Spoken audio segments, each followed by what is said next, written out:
आज बनवली होती कोलंबी फ्राय. तर कोलंबी फ्राय ना अशा पद्धतीने बनवली होती. इथे मी कोळंबी घेतलेली आहे स्वच्छ धुवून आणि त्या कोळंबीला मी इथे मीठ, हळद, लाल मिरची पावडर, धनिया पावडर, काळी मिरी पावडर, गरम मसाला आणि एक लिंबू घेतलेला आहे पिळून. त्याचबरोबर इथे मी अद्रक लसूणची पेस्ट पण घेतलेली आहे आणि आता ते सर्व मसाले कोळंबीला लावून मी साईडला ठेवून दिले. आता इथे एक मिक्सरचं भांडं घेतले आणि त्याच्यामध्ये 2-3 ब्रेड टाकून घेतले आणि त्याचा चुरा करून घेतला मिक्सरला.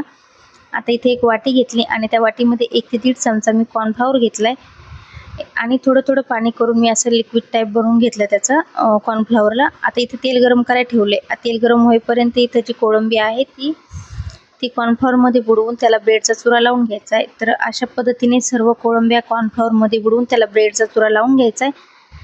आता इथे तेल पण गरम झालेलं आहे. आता एक एक करून कोळंबी मी सोडून घेते तेलामध्ये. तेल पहिलं चांगलं गरम करून घ्यायचं आहे आणि नंतर मीडियम गॅस करायचा, म्हणजे कोळंबी आपली चांगली फ्राय होईल. आता ही कोळंबी आदनं-मधनं अशी आलटी-पलटी करत राहायची, दोन्ही साईडनं चांगली फ्राय होईल ही कोळंबी. तर अशा पद्धतीने बघा मस्त कोळंबीला कलर पण आलाय आणि चांगली फ्राय झालेली आहे. आता ही कोळंबी मी एका ताटामध्ये इथं काढून घेते. त्याचबरोबर इथे जी राहिलेली कोळंबी आहे ती पण तळून घेते मी इथे.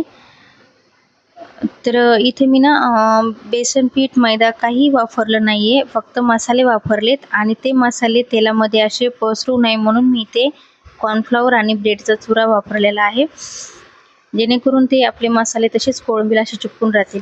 आता ही पण कोळंबी चांगली फ्राय झालेली आहे. आता ती पण एका ताटात काढून घेते. तर तुम्हाला कशी वाटली ही कोळंबी फ्रायची रेसिपी? जर आवडली असेल ना तर लाईक करा.